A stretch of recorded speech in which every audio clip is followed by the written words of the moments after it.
Welcome to the Wednesday Yachting Luncheon, live from the virtual grill room of the St. Francis Yacht Club. We hope you and yours are sheltering in place in a comfortable environment, and we look forward to the COVID pandemic being past us so we can all get together in the usual fraternity and sorority at our St. Francis Yacht Club in San Francisco. In the meantime, we're taking advantage of our Zoom technology to hear from guests far and wide. And today's guest is one such. Wen Chen was born in southern China and at age 16 won a science contest, earning her the ability to get a scholarship to a great Chinese university where she got a BS in biology. And in 1994, she came to the United States to Caltech, Pasadena to earn her biology PhD. She's since then become a human rights activist, speaking out on the mind control and social control techniques and activities of the Chinese government. So Wen Chen, welcome to the Wednesday Yachting Luncheon. I'm glad to be here. Thank you very much, Ron. So Wen Chen, we've been hearing all about island building in the South China Sea. About the topic of South China Sea, I think when we were in China, as a Chinese people living in China, the Communist Party always demonstrated on the state media how powerful the military was. They always say, okay, we can take over Taiwan overnight. You know, we're powerful in ruling the whole Asia. And that is, we talk about propaganda and violence, right? They want to demonstrate the military power, the power that they can motivate the military to keep Chinese people to follow the order. They say, okay, if you want to say no, we have a huge army here waiting for you. Okay, we can control the South China Sea. We have such a huge army. Chinese people, you don't think about rebel. Okay, that is the power of Communist Party. They want to show off this kind of power. And this kind of military power combined with propaganda, brainwashing, is how they control, how they maintain authority. Does the average Chinese person think about this at all? Well, my answer is no. Chinese people more care about their day-to-day life, like, you know, the price of food, you know, whether they can access enough information about COVID-19. Especially during this outbreak in Wuhan, like, you know, people in Wuhan were totally ignorant about the danger. And that's when, like, you know, the doctors were punished for speaking about this. And they had like a big banquet, like involving like 40,000 families before the Wuhan was quarantined. And, you know, that is what the Chinese people care the most. They care about their life, their personal life, what they can access. And of course, the Chinese government always demonstrated their power, you know, in South China to show off, like, to Chinese people say, this is how powerful the Communist Party is, you better remain silent when the government asks you to do something. So now you have an interesting perspective. You're aware of what's happening in China and you're aware of what's happening in America. And so what do you think about what was good about Chinese response to the COVID-19 and what's not good about what's happening in America's response to COVID-19? I would say the problem of Americans is that we are too naive towards Chinese Communist Party. Like, you know, I would say the Chinese government, they definitely have been censoring the information of the COVID-19. They knew the human-to-human transmission of the virus months before, but they remained silent. They didn't want doctors to talk about it. They want to keep Chinese people ignorant about it. But like Americans, like many Chinese people knew. They knew, like, when you read the state media, you have to think deeper behind that. But Americans, we don't know. We are naive. We just believe whatever the Communist Party government told us. We totally believe that. I would say the United States took the right action to block traffic from China in early February, but unfortunately, the coronavirus went to Europe, to Italy, to Spain, and that's where it came into the US through East Coast, through New York, and that's where we saw the outbreak there. And I think that was a huge lesson of trusting the Communist Party. What's the reason why the Chinese government doesn't like Falun Gong? It's independent thinking. I mean, the way they dislike Falun Gong is the same as that like they dislike Tibetans or Uyghurs or Christians. It's all about independent thinking because once you follow your own principle, right, either it's Uyghur culture or traditional Chinese culture, you can judge what's right, what's wrong. You will not be easily brainwashed by the communist propaganda. You will not become a machine because you are a real human. And that's what they dislike. They want to turn every people in China as machine. Just do whatever the government told you and believe whatever the government asked you to believe. But the problem of all these traditional cultures, that either it's Tibetan traditional culture or Mongolian traditional culture, they all have their traditional value. I mean, Falun Gong's values, truthfulness, compassion, tolerance. And I'm pretty sure that in other cultures, you have something similar because we are humankind. These are the universal values that everyone believes. But once you believe these traditional values, doesn't matter which ethnic background you are, it's a challenge to the Communist Party. That means they cannot convert you easily. And when my parents' generation, they suffered from the Cultural Revolution in the 1960s. That's when the Communist Party think any education can give people independent thinking. So they persecuted intellectuals. They killed over 2 million intellectuals during the Cultural Revolution just because they were educated. Mao didn't want them to be educated because that would allow them to be independent actors separate from state direction, you're saying. What would success be for the... Their goal is to wipe out the whole teaching of Falun Gong in China, just like how they try to wipe out the traditional Chinese culture in the Cultural Revolution, because I think that's critical. That's why I focus on the topic of Falun Gong, because I think that's an essential problem of China, and how the Falun Gong are taking down the Communist Party. Because, when we want to see China, the trend of China, it must come from Chinese people. It cannot come from outsiders. Like when the Chinese government has problem with Uyghurs, when they have like Tibetans, they will say, okay, we're going to claim for independence. We want to be away from China. We want to be on our own country. But they can't do that to Falun Gong, right? Because Falun Gong are Chinese people. They're 100% Chinese people, right? So this is pointed out the problem of Chinese Communist Party. It's not like between different belief system, different like ethnic group. It's the Communist Party, the communism against humanity. So I believe that the movement of Falun Gong actually is changing China, bringing greatest strength to China. And if Chinese Communist Party can be gone, then we will not see a problem with Uyghurs. We will not see a problem with Tibetans. And Christians will have their right to practice Christianity. And Taiwanese will not be so afraid of Chinese anymore because, the essential problem is the Communist Party against humanity. That's why I focus on Falun Gong. Is Falun Gong growing? Yes. Even after the persecution, it's still growing very fast. And one of the key reasons is the health benefits. Because Chinese people, they have no access to health care. I know, like you all saying, okay, it's communism. You're supposed to have free health care. No, we don't have free health care. Come on, like we don't have that. And that's why Chinese people, they always practice all kinds of medication to keep fit. And the Falun Gong has been famous for its health benefits because it's one of the most effective practice and it's free. You can learn it for free.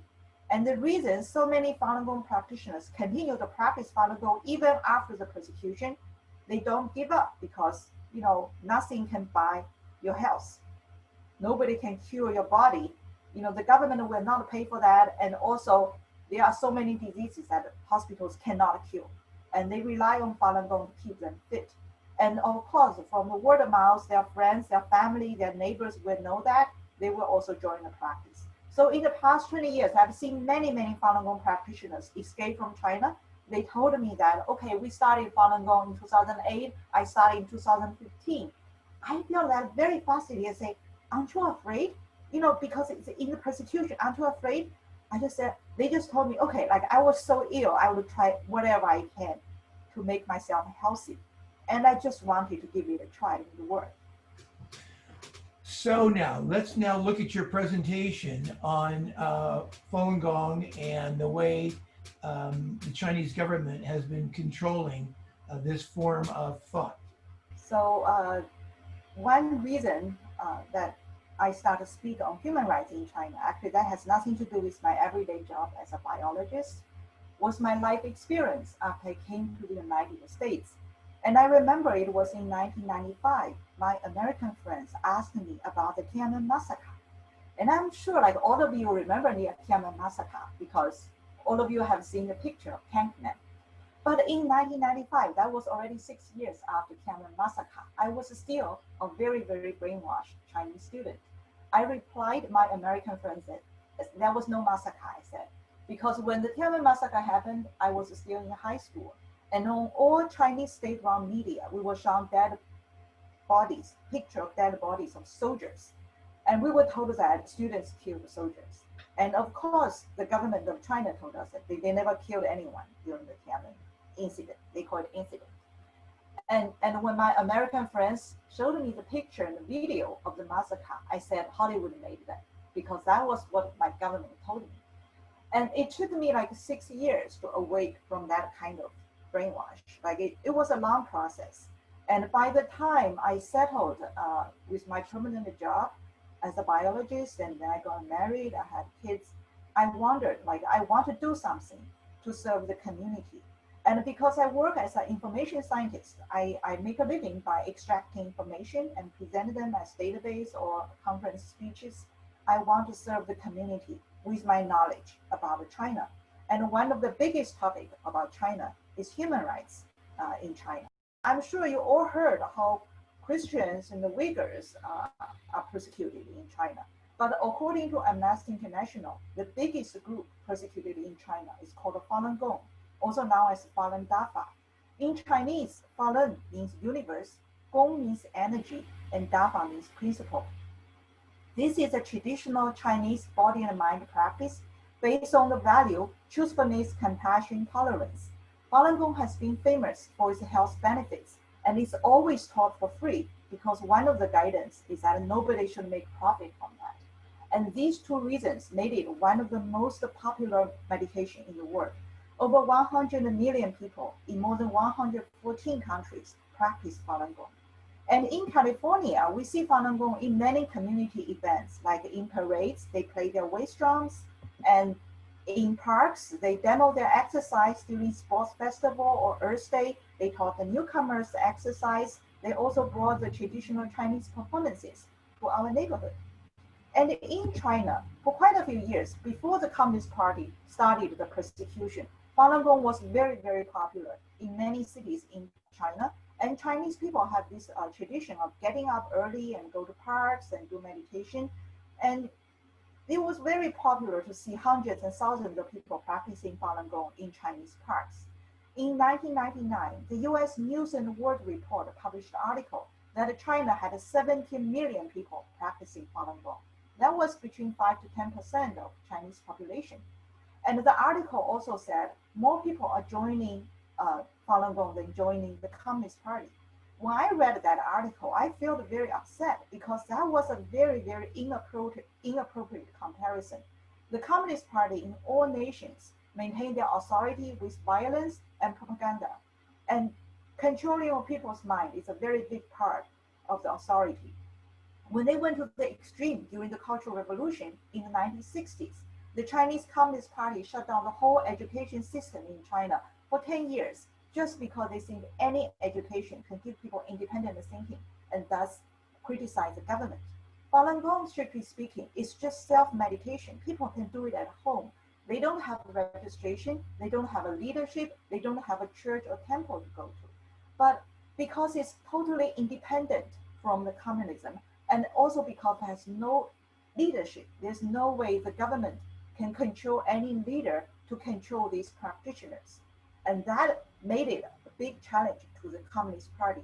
Soon after that article was published by the US News and World Report, the Chinese government started a massive persecution towards Falun Gong in July 1999.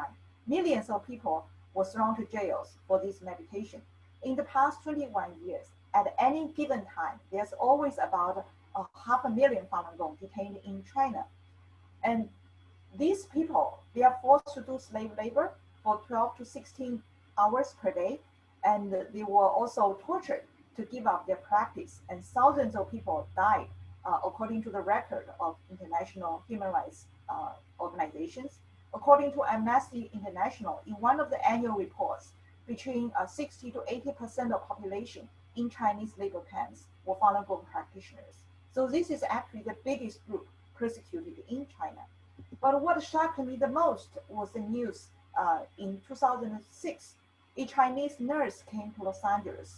She held press conferences among Chinese media, said her ex-husband was a military surgeon, and he killed over 2,000 Falun Gong within 3 years and took corneas from them for transplant. And she said that was a state-sanctioned practice organized by the Chinese government to systematically wipe out Falun Gong and sell their body parts for profit. That was so shocking that reporters thought they must do some investigation. So the first thing they did was to check the websites of Chinese hospitals. And then they found something really suspicious. Because in the US, it was common to wait for like years, like 3 years, 7 years, to wait for donors. You wait until someone died from a car accident who happened to have the same blood type match as yours. But in China, almost every hospital promised that they can find donors within 1 to 4 weeks. The very short waiting time suggests that they must have many donors in China. And you may naively think that, yeah, it's a big nation, they have car accidents all the time. But in reality, China does not even have a valid organ donation system. Chinese people for thousands of years believe in Buddhism, Taoism, and Confucianism, and all traditional beliefs have one thing in common. They believe in reincarnation. And if you believe that death is the end of one life cycle, and you're going to come back in 20 or 30 years and meet your friends and family again, you don't feel like donating your organ, not to strangers, not even to your family. According to Red Cross China, in the year of 2010, the whole nation of China, only 34 people donated their organs. But China performed about 100,000 transplants every year, if you look at the numbers published by their hospitals and medical journals. So where are the donors? Who are they? In the past 15 years, I have seen hundreds of reports from witnesses, from Chinese hospitals, from patients from Western countries, from the victims' families that their family members went missing, their bodies were missing, or their bodies were found with missing organs. At the same time, several hundred Falun Gong practitioners escaped China and came to the US. They told reporters that when they were in detention, they had to go through systematic blood type tests and organ checkups every 3 to 6 months, and they were never told the results. And they found that the doctors were only interested in body parts that can be removed for transplant. And in 2006, 2 Canadians did a third-party investigation. They had a group of volunteers who can speak Mandarin. They pretended to be organ buyers, and they called 15 major hospitals in China, asking 2 questions. The first question, oh, I need to go to China for heart transplant. If I go to China now, how long do I need to wait to find matching organs, like find matching donors? And second question, I heard there's a group called Falun Gong. They meditate, they don't smoke, they don't drink. Do you have any donors like that? And according to the phone recording, every hospital claimed that we can find donors within 24 hours. You just need to come with cash. In 2006, you can download a price chart from the hospitals in China for body parts. $30,000 for a pair of cornea, all the way up to $150K for a new heart. Several hospitals openly stated that all our donors are Falun Gong, they are male and under 40 years old. And one hospital even claimed that we select donors for you to guarantee the quality, and we guarantee the quality. We replace them for free. That was just unbelievable because these are doctors. They're not supposed to kill people, right? But think about my personal experience as an ordinary Chinese high school student. I totally believed until I came to the US that the Tiananmen massacre never happened because of the media propaganda by the Chinese government. Ever since the Chinese Communist Party started to persecute Falun Gong, they have been demonizing this group using these state-run media, just like how they covered up the Tiananmen massacre. They claim that this group, they make people crazy, they kill others, they kill themselves, they eat their baby. we should report them to the authority, we should put them in detention, we should make some use of their body parts. So when doctors kill the Falun Gong, they don't feel guilty. They didn't realize that these are real humans. It's just very much like during the Holocaust. Think about the Holocaust. How many ordinary Germans participated in the persecution towards their Jewish neighbors by taking them to the authority, put them in concentration camps, and kill them. And the same things happening in China in the past 21 years. And there were quite a few books and documentaries about organ harvesting. You can find them from Amazon. And I watched one of the documentaries called Human Harvest. It was a 1 hour long documentary. They interviewed several families in Taiwan about their experience of going to China for transplant. And one of these patients, he went to China for kidney transplant for the price of $70,000. And he had a very rare tissue type. So for organ transplant, not only you need a blood type match, but also tissue type match. And very rare tissue type means that at the last minute, doctors found that, oh, the donor's organ will not match your tissue. We need to find new donors for you. So he tried a total of 8 pairs of kidneys in the span of several months. Only the last pair of kidneys worked, but he died within 1 year.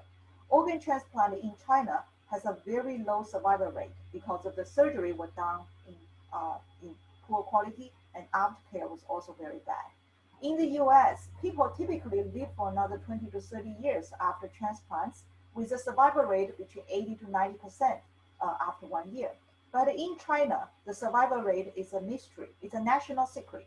But as a biologist, I can access publications, and I read one of the publications by UCLA Kidney Transplant Center. It was published in 2008. Before 2008, they had 14 patients, American patients, went to China for kidney transplant. The surgeries were done immediately, but 9 of them died within 1 year. That was a very low survival rate. That means 9 out of 14 patients died within the first year. And the very low survival rate was one of the driving forces for many countries to pass laws to prevent their patients from going to China for quick transplants and then die. Israel passed a law in 2008 that their insurance company cannot cover any costs for organ transplants done in China. And Spain passed a law to regard this as a criminal crime because, if you come back from China with a new heart, they would say you killed someone, you participated in the murder. And Taiwan and Italy punish brokers who introduce patients to China for transplant. United States Congress passed a non-binding resolution in 2016 condemning organ harvesting in China. Although it was unanimously passed with bipartisan and many co-sponsors, that was already 10 years after the news came out. But that was not easy because the Chinese government has been pressuring our elected officials to block them from speaking out. For example, California state tried to pass a resolution in 2017 because another 10 states in the US already passed a similar resolution against organ harvesting in China. But before California had this resolution for vote, the San Francisco Chinese consulate called Senator President Kevin DeLeon to block that resolution. And Senator President DeLeon blocked that resolution.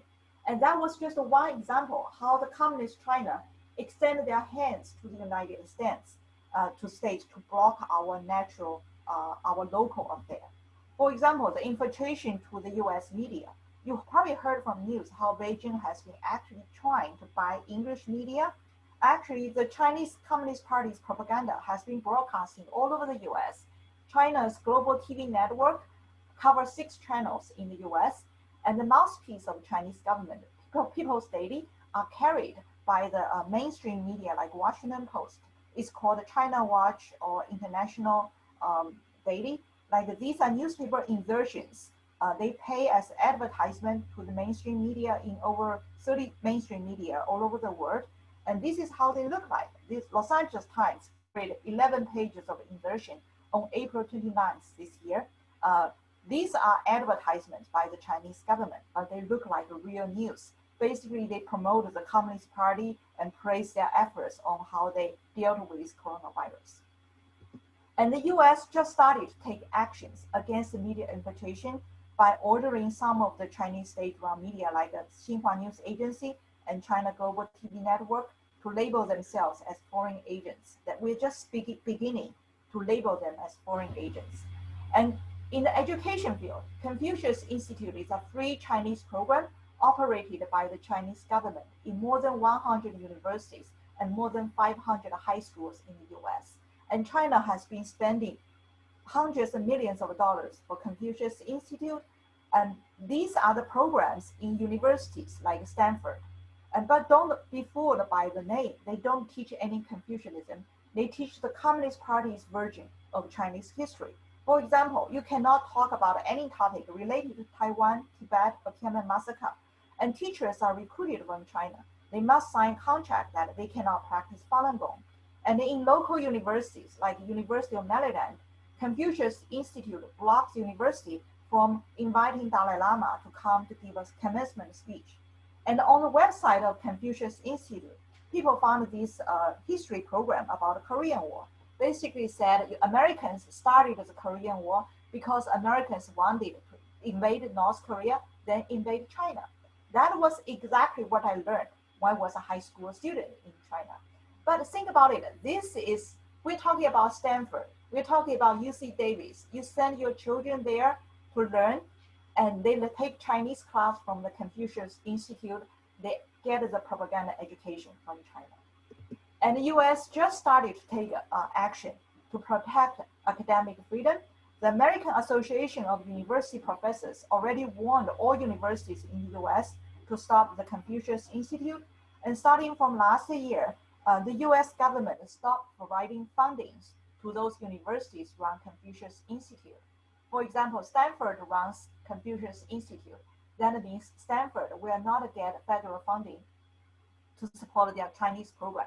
And about 40% of Confucius Institute already closed this year. And the US Department of State just asked Confucius Institute to designate itself as a foreign mission. And also, let's talk about Hollywood. AMC Theater is the biggest cinema chain in the US. It was bought by a Chinese company, Dalian Wanda, in 2012. The same company bought the legendary entertainment filmmaking company in 2016. That was the filmmaking company for Jurassic Park. And once this entertainment industry belongs to a Chinese mother company, they must follow Chinese government's rule about what kind of film they can make and what kind of film they can show. And you can imagine it would be impossible, almost impossible for Hollywood to produce and air any film to mention human rights in China. And Western companies in China, unfortunately, did not play a good role on human rights. Cisco helped the Chinese government to build the Great Firewall on internet, and Yahoo gave the email contents of Chinese dissidents to the Chinese police officers because these dissidents discussed using their Yahoo email and complained about how the authority prevented them to report activities related to the Tiananmen massacre. And some of these reporters were sentenced to 10 years in prison because of Yahoo. And the Communist Party is able to do so much to infiltrate into the world and buy our media, buy our entertainment industry, because they have so much money and they are powered by trade. When Western companies do business with China, we always have this naive vision that once we start to do business in China, Chinese people will embrace freedom, they'll embrace freedom of speech, and the economy will open the door of China. But that was not the case because China had been using slave labor or cheap labor. Chinese people did not get much benefit from that. And the Chinese Communist Party took most of the benefit. And that's how they can infiltrate to many countries in the US and come back to control our mind. Although the Communist Party is actively expanding its influence all over the world, back in the land of China is having big problems. Ever since Communist Party took over China, they had no problem wiping out any group in China because Chinese people already used to remain silent towards injustice. But Falun Gong is an exception because this is a group believing truthfulness, compassion, and tolerance. So after the persecution towards Falun Gong started, for quite a few years, Falun Gong practitioners held public demonstrations all over China, asking for their rights to meditate. And most of these protesters permanently disappeared. But that scene lasting for 2 years shocked the Chinese society. Nowadays, if you visit China, you see hundreds and thousands of different groups protesting, asking for their rights. but you don't see Falun Gong protesting in public anymore. They went underground, they started to print flyers and make DVDs at home and distribute to their neighborhood to awake Chinese people from the brainwash. And outside of China, in the United States, there are quite a few Falun Gong practitioners who also are computer scientists. They formed 3 major companies to write free softwares to help Chinese people to bypass the Great Firewall on internet. And nowadays, about 30% of internet users in China regularly bypass the Great Firewall to see what's happening in the world and find out what's happening in China. And that started the big human rights movement in China in 2004. And in 2005, China started to have its very first human rights lawyer. Lawyer Gao Zhishen used to have a very successful career. He was ranked as China's top 10 best lawyers. And then he decided to devote 1/3 of his time to take human rights cases. He openly defended the rights of Falun Gong and underground Christians. And because of that, he immediately lost his license. He was quoted, disappeared. Basically, the government of China took him and detained him for many years, and he's still in detention. But his courage inspired many lawyers in China. Nowadays, China has several thousand human rights lawyers, and you probably have seen some stories from the news reports. And we were also very happy to see that Chinese people started to sign petitions. That was unbelievable 30 years ago. Anyone sign any petition to support the victim and leave their thumbprints as red ink, that's Chinese tradition of signature, sign their name, and then leave their thumbprint as red ink to show their true identity. Anyone have this kind of signature, take a risk. But in 2015, I saw one petition signed by 50,000 Chinese people to condemn organ harvesting in China. And when so many people take actions at the same time, the individual risk is much smaller. But what encouraged me the most is the trend of quitting the Communist Party. The Communist Party runs very much like a mafia. They would identify the best student, the best teacher, the most successful business owner. They recruit you to join the party. You cannot say no. If you say no, you can go to jail for that. And once you join the party, you have to pay the fee, you have to join all the activities to persecute your fellow Chinese, and then you cannot quit. If you quit, you can also go to jail for that. So in 2004, volunteers in San Diego started a website, and Chinese people can use these softwares to bypass Great Firewall on internet and post their statement on this website to say, I'm going to quit the Communist Party, I quit the Youth League of the Communist Party, that's for the high school students, or I quit the Young Pioneer of the Communist Party, that's for the middle schoolers and elementary school kids to join the party. And once they quit the party from this website, they get a digital certificate with a serial number to show the process, like they quit the party. And the US government recognizes this serial number as the official document of quitting the Communist Party. I became a US citizen in 2013. And during the naturalization process, I had to answer a standard question. Have you ever joined the Nazi, ISIS, or Communist Party? If the answer was yes, I cannot be a US citizen, then I must submit this digital certificate to say I quit the Communist Party already from that website. And the immigration office recognized that as the official document of quitting the party. And on this website, as of today, I saw the number is 363 million Chinese people already quit the Communist Party. I feel that very, very encouraging because before the Soviet Union collapsed, people say, oh, it was a miracle. It was not a miracle because for decades, Russian people had been abandoning communism. That's one day they see that happening, the Soviet Union collapsed overnight. And I see the same trend happening in China. And I believe that the human rights movement will bring a great future to China and a greater future to the world. I'm going to end my speech here. I highly recommend 2 websites, stoporganharvesting.org and also The Epoch Times is the biggest news outlet for uncensored news about China. It has 21 languages. I usually read the Chinese version, but I'm providing you the English version here, English website, theepochtimes.com. You can follow the website for more uncensored news about China. Thank you very much. Thank you, Wen Chen.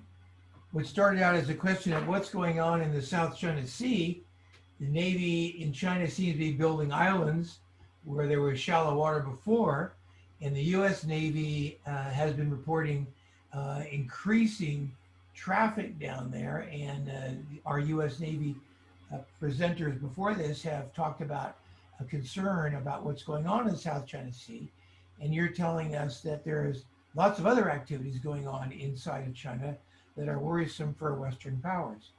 How do you get Western news if you're actually in? Supposing if you went back to China now, would you likely be arrested? What's your own opinion? What would happen to Wen Chen if you flew to Beijing tomorrow? I'm not going to fly to Beijing tomorrow. And Not what would until the Communist Party is gone.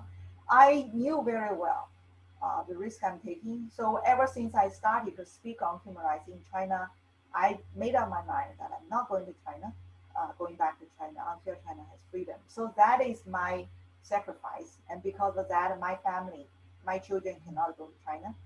And and we all know the risk. And you know, but I think now I feel the risk is much smaller than before because so many of us are speaking on this subject. It's just like signing the petition, right? When we have 50,000 people taking the same action, the individual risk is much smaller. And that's why I'm speaking to all of you. And I'm pretty sure my audience will like keep the word circulating and keep people's attention. And this battle with the communist China is the battle between the free society and communist party, because the Communist Party, they are against humanity. They will not just stop with just inside China. Like they always keep expanding their influence. That's why you see the problem in Hong Kong, you see the problem in Taiwan, and you see like they're infiltrating to the American society, try to influence how Americans think by infiltrating to our education system, infiltrating to our media and also entertainment industry. They definitely try to invade the world. They want to take over the world. That's for sure, because they know they are against humanity, and they will not stop at will. They have not. So I asked, what would happen if you went back to Beijing? I wasn't proposing you do it, but what do you think would happen? Give me the step 1, 2, 3. If you flew into Beijing, would you be detained? What's your expectation of a It's human right? likely that I will disappear. You would I, disappear. that's Now, how they deal with human rights activists, because you know they let you disappear, and then the government say we don't know where she is, and okay. that's the easiest. Now, do you think they're monitoring? Do you think that they're monitoring your activities here in the States? They're keeping track of where you It's talk? very likely, yes, yes, definitely. Like actually, even 20 years ago, when I was still a graduate student at Caltech, one of my friends who was a Chinese president of Chinese Student Association, and he told me that he was asked by the Chinese consulate to report my activities to the consulate. And he was my friend. Like he said, of course I'm not going to do that. He said, but be careful. Like I'm pretty sure they asked multiple students to monitor you. So I'm pretty sure that is something they are doing. They have been doing this to many Chinese dissidents. And that's why you see like the Houston Chinese consulate was shut down, because basically they're doing something much more than regular Chinese consulate would do. They actually spy on American citizens using So, Chinese people. so now there's a beautiful yacht club in Hong Kong, Royal Hong Kong Yacht Club. Beautiful. It's on a nice peninsula. It's very, very attractive. I've thrown parties there and enjoyed the hospitality there. They're a great club. Um, if I was sailing in a regatta there, do you think I'd have any experience that would make me feel uncomfortable, or would they leave me alone? What would happen then? Well, you have to be careful now, okay? After July, like Hong Kong is different. Hong Kong is no longer Hong Kong. It's now gradually becoming a regular city of China. So if you go to Hong Kong now, you have to consider yourself like as going to China, and you're probably okay because you know you haven't done much. But if you arrange me to speak in a big convention in the U.S., you may get into trouble. Okay, you're only inviting me to give a small speech. They may not give you a big problem. But Now, okay, so now if I want to go right now to the internet with my laptop and I want to pick up a Zoom call like this one we're on right now, I can do it in America. if I'm in China and I have my laptop, my same laptop, if I go to China with my laptop, and let's just say, for instance, I go to my Royal Hong Kong Yacht Club, or reciprocal club, and I try to get the internet there. I try to get Google. What will happen? You cannot get into Google in China. uh, Google is not allowed. It's not allowed in China. And if you are in China, unless you use VPN or bypass the Great Firewall, then basically everything you do on internet is censored. The internet police will watch you, and what you're typing, whatever you're typing at home or in a hotel, they can knock at your door within half an hour. They're very quick at that, because they can identify your IP and know who you are, and they can catch you. So And I wouldn't be able to just go out, for instance, and say, go to the internet and say, I want to find cool restaurants to go to in Kuala Lumpur or something like that. Can't do that. in China or in Hong Kong? In China. If Well, I'm in in Hong China, Kong, and then if I'm in China, let me get the difference. So if I'm in Hong Kong, can I still do it? in Hong Kong, you can still do that, but they will start to monitor you. Okay. So like, going to a restaurant is probably okay, but if you want to visit human rights dissidents, then you may have big trouble. Okay, right. And let's say I want to go to just a regular museum. You can go to museums. That's okay. So they haven't, just a Western visitor who goes there could walk around. When would I begin to feel any kind of government, censorship? Well, if you go to, I think usually like for a regular Westerner like you, they Yes. would assume like you are naive, and they would monitor that you don't see those people you're not supposed to see. Okay, they have a big list of blacklists. Like if you want to visit a human rights lawyer or Yeah. dissident, then you have huge trouble. They will definitely watch you all the time. Like Okay. even if you're in a hotel, they know what you're doing, and they may even come to your hotel room and visit, check your cell phone, your electronics. That's quite a few people told me that when they were in China, they left their hotel, then came back, they realized things were touched because they saw like something was not in their original place anymore. So now the GDP of China is 14 trillion bucks in 2019, compared to America, which is 21 trillion dollars. And Hong Kong has been affected by the major protests, as Hong Kong, as we all recall, in the last part of the 1900s, 1990, I think it was 1999, that Hong Kong then had 50 more years of independent rule, and I might be wrong about the year, but some decades of independent rule before China would assimilate it. But what's happening now to the GDP of Hong Kong? Is it being hurt by all of these activities? What's business like happening in the average street in Hong Kong now? Well, I think the business will definitely go down. Well, I wouldn't say it's because of the protests, but I think it's more because Hong Kong is losing its freedom. The reason Hong Kong is so different from the rest of cities in China is because Western companies trust Hong Kong because you trust the system. It has freedom, you're protected. Okay, the government cannot just take away your business overnight. And that's what happens in China, right? If you run a company in China, and suddenly tomorrow the local government say, hey, you have a problem, you committed a crime, we have to confiscate all your properties, and you're kicked out of China.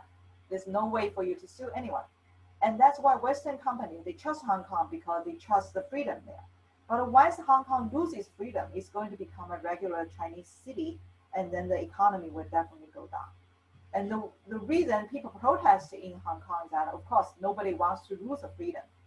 Especially if they're born with freedom, they know how freedom feels like, and they would do their best to protect themselves. And I think the best we can do for Hong Kong is like to keep international attention there. I think the Chinese government is basically, they're gambling in Hong Kong because they're testing, like if we take away the economy, if we take away the freedom of Hong Kong, are you going to stop doing business with us? Are Western companies going to move out of Hong Kong? We are any Western countries take action. If we remain silent to that, okay, Hong Kong will permanently lose its freedom. But if we speak out, if we punish these officials, then they may stop there. They may say, okay, let's keep the situation there for a while.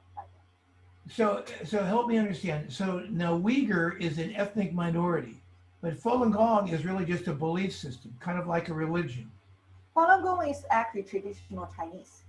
So like it's a traditional Chinese meditation, and well, it's just like you think about Tai Chi or yoga, right? You can do it at home. You don't need to go to church for that. And Falun Gong is one of the schools like that.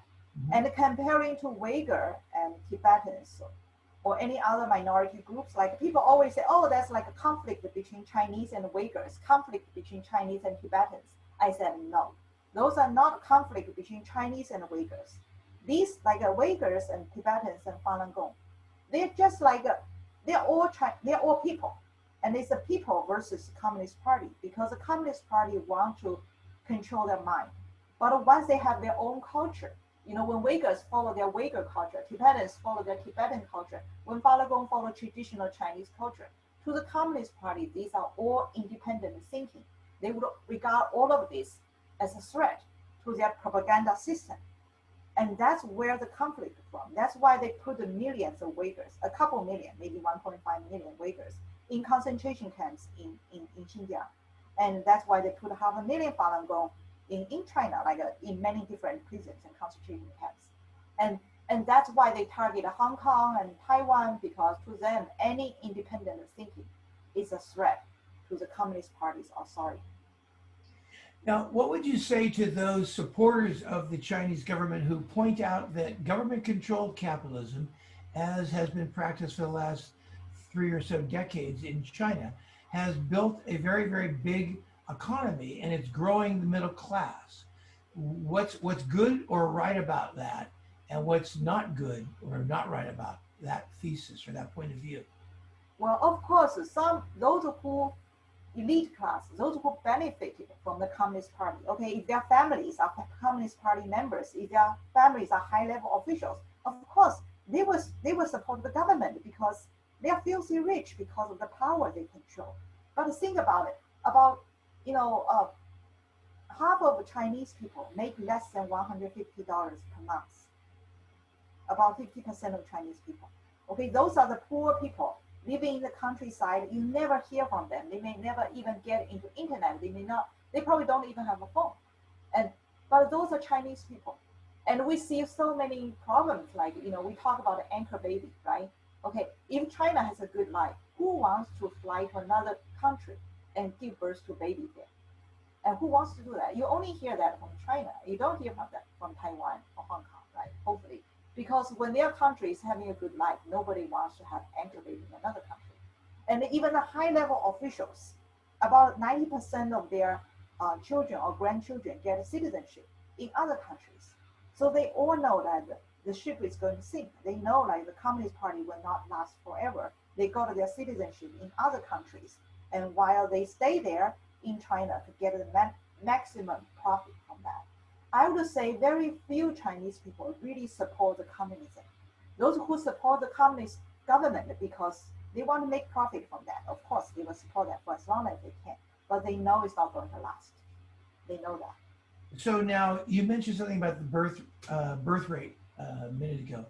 During Mao's reign, there was one child per family in China.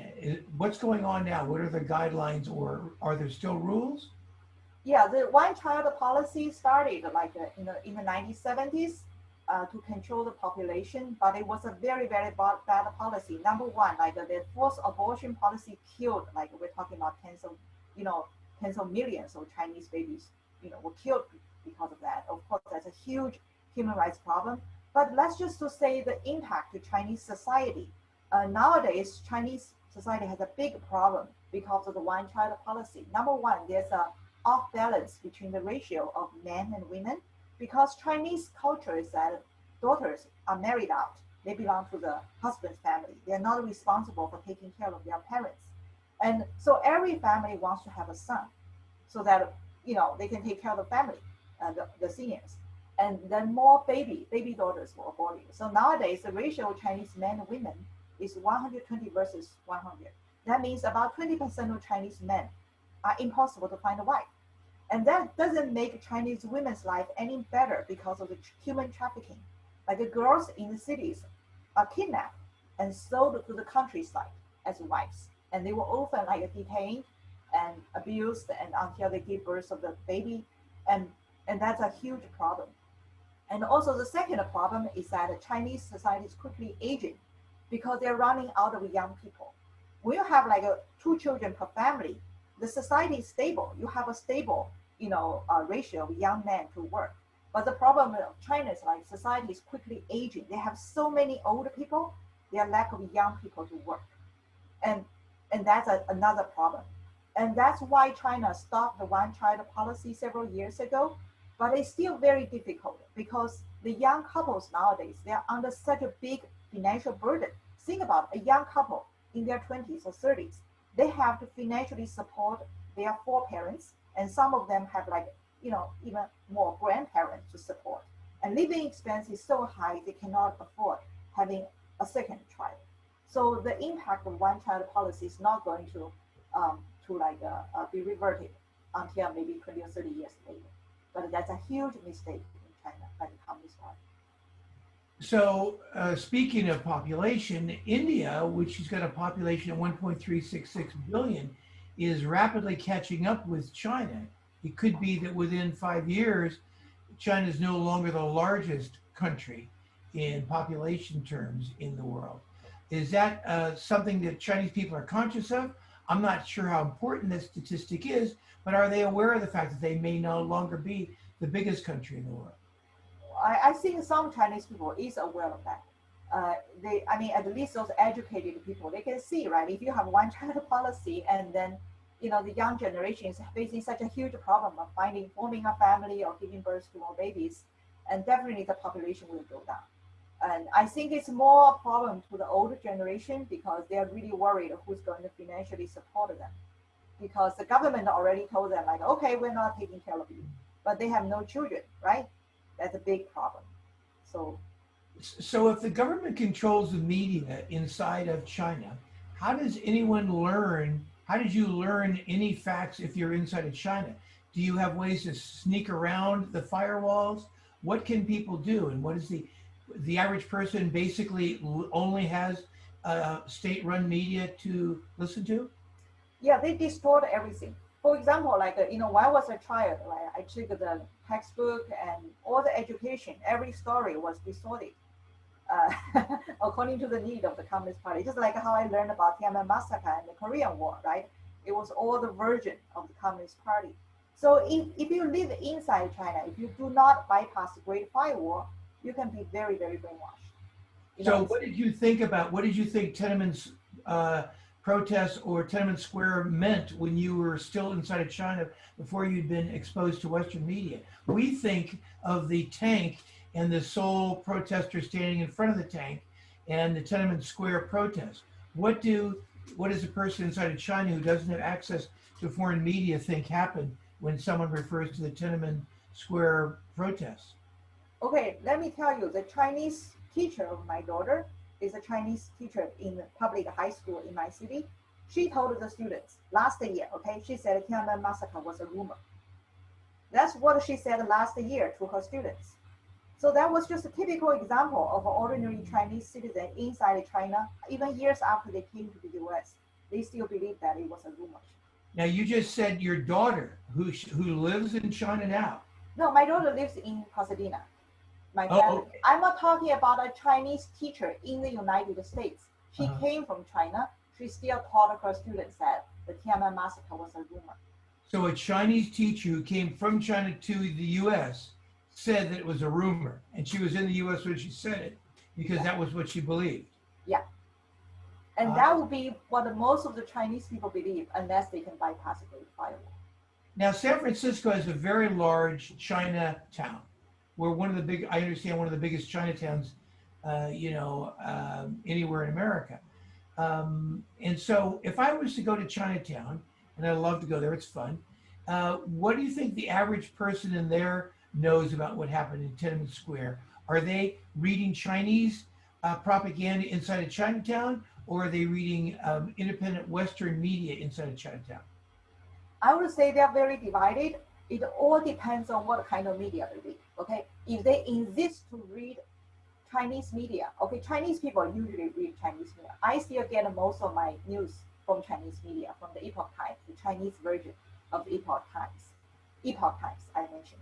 And so if those Chinese people insist to read the mouthpiece propaganda from the Communist Party, then they will stay brainwashed.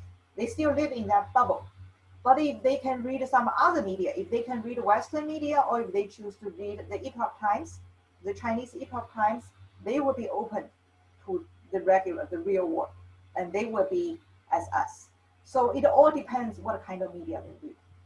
You will see like very different people in Chinatown. Is it the case that young people in America who are Chinese are more likely to be getting international news? Yeah. Is there a demographic shift of who's getting, which Chinese residents in America are more likely to be listening to old Chinese news and versus international news? Is it demographic? Is it blue collar Chinese people in America are more likely to get pure Chinese news and educated? I would say the first generation were Chinese. The first generation is likely to stay very brainwashed. And the second generation would be much better because second generation, they're usually native English speakers. They will get their education in the US. They would have been much better. What I know you might know the answer, but what percent of people in China speak English? How do you define speak English? Because we're all required to learn English in high school. But I don't know, that's required, okay? But like, not everyone can speak. As I mentioned to you, when I first arrived to San Francisco in 1994, I can't even understand the announcement because that was a different English from I learned in classroom. I never spoke to a real American before. But okay, we're all required to learn. But I would say like, unless you come to the US, you don't get much time to practice. So are you telling me that standard educational protocol in China is to teach English automatically? That's one of the foreign, well, you need to learn foreign language and in high school, and English is required. Uh-huh. Yeah. Great. But how practical it is a different problem, okay? Like, you may not learn enough English to understand or speak. It's just extent. Which accent did you learn? Did you learn the British. West Coast accent? British accent. That's why I cannot understand the announcement at the San Francisco airport because that was so different from what I learned in school. Okay, so now what sources inside of China do you use to keep track of what's going on? If there is a firewall of news coming out of China or into China, how do you communicate with people in China and know what's happening on the ground there?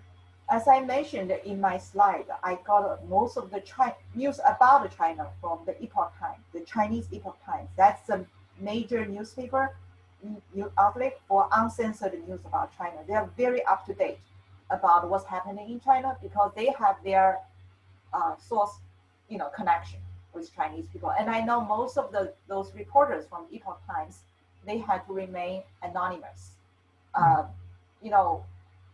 It's very important for them to keep anonymous because you want to protect those who contacting them, provide them information. Because once you know who the reporters are, you may find who is contacting them in China. But I have been following the news from the Epoch Times for 20 years. And of course, like I can call my family and relatives in China, but that we can't talk about too much sensitive stuff because the phone is probably tapped. For example, in February, when I called my aunt in Shanghai, right? In February, the public news in China said like, okay, Shanghai only had 4 confirmed cases. I asked my aunt, how's everything going? She said, oh, in my neighborhood, someone was just confirmed as COVID-19. And before she was able to finish her sentence, the phone was cut. Okay? That was what shocked me. I knew like someone was listening to our conversation the moment she said someone got diagnosed as COVID-19 in her neighborhood. She was cut. And then I called her back. We didn't talk anything about the pandemic anymore because we knew it was not appropriate. And she lives in where in China where was this phone call coming from? From Shanghai. From Shanghai. Yeah. Okay, and so now in America, there's lots of activity on women's rights. This is the anniversary of women's right to vote and so on. And so what is the status of women's rights in China versus a matriarchal society? Well, I mean, I know it sounds really great that women in China can work after the Communist Party came over, but the problem is that women suffer a lot in China because we are required to work because usually men cannot support the family. Men cannot make enough money to support the family. So you have no choice because you cannot afford staying at home being a housewife.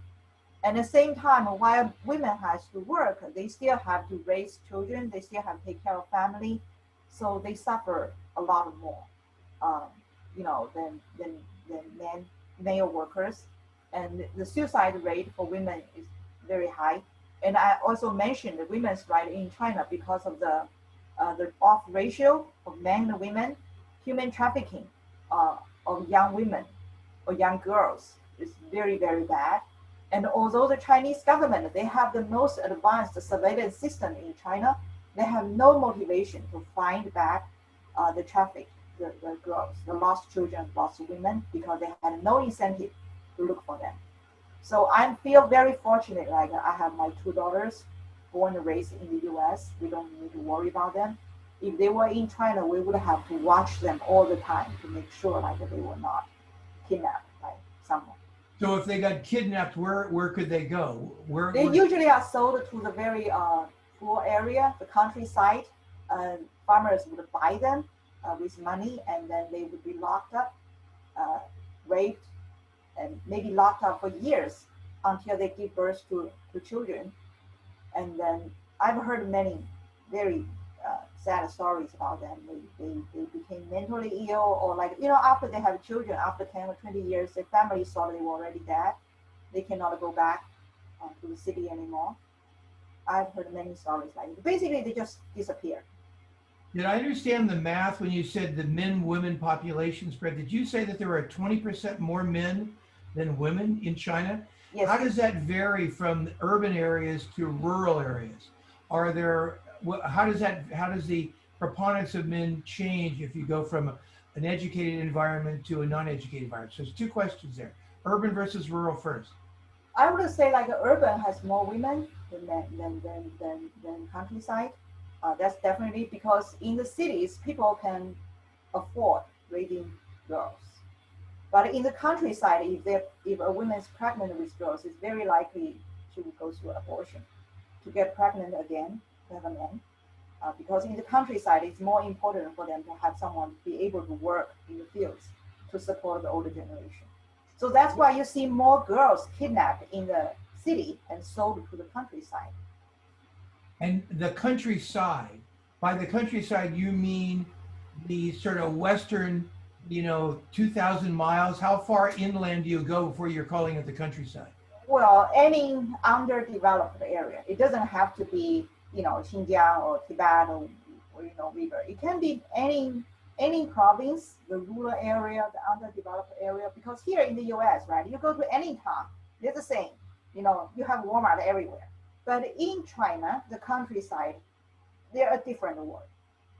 They are totally different world. They are very, very underdeveloped, and in some extreme case, they have no electricity, and it's a very, very poor area. The whole family have to share one pair of pants to go out in turn because they cannot Share afford one what? Share one what? one pair of pants. P-A-N pants? Yeah, they do not even have enough clothes to cover up everyone in the family. They have to take turns to wear the same set of clothes to leave. In rural areas, you're saying? In very rural area. We're talking about people living in extreme poor conditions. They can barely feed themselves. They have nothing, absolutely nothing. You cannot imagine them in any of places in the U.S. How do they earn a living? What's the way they earn a living? They grow vegetables, they grow crops in their fields, they feed themselves. And what's the level of agricultural automation or agricultural tools? Are they hand tools? For them, there's no automation. Do they have an ox? Are they oxen-drawn carts? What do they use? They just use their hands. It's a very traditional way of farm, for thousands of years. The number I got about the Chinese income, right? About 60 million Chinese have less than 1,000 yuan of income. That was about less than $150 of income per month. That was a number given by the Chinese Prime Minister a few months ago.